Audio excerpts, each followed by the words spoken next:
Endi futbolchilarga qarab yuragimdagi gaplarni aytmoqchiman. Jahon chempionatida oson o'yinning o'zi yo'q. Sizlar Portugaliya, Kolumbiya, Kongo kabi kuchli terma jamoalar bilan o'ynaysizlar. Xalqimiz har bir o'yinda sizlardan albatta g'alaba kutishi tabiiy. Lekin bir narsani doimo yodda tutinglar. Sizlar tarixni allaqachon yaratib bo'ldilaring. Oldingizda turgan muhim uchrashuvlarda ortiqcha bosimsiz, hech kimdan hayiqmasdan boringizni berib o'ynang. Har bir to'p uchun, har bir vaziyat uchun, maydonning har bir qarishi uchun oxirigacha albatta kurashasizlar. Men bunga ishonaman.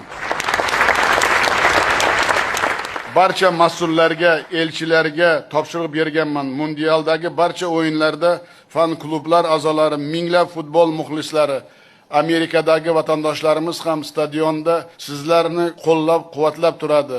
Maydondagi har bir harakatingizni 40 millionga yaqin xalqimiz ekran ortida katta hayajon bilan, katta umid bilan, hayqiriq bilan kuzatadi.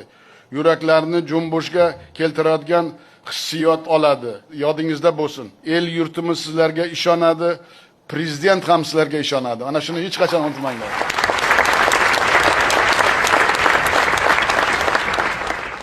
Boringlar, mardona o'ynanglar. Vatan sharafini munosib himoya qilishlaringga ham ishonaman. Mana shunga sizlar sazovorsizlar.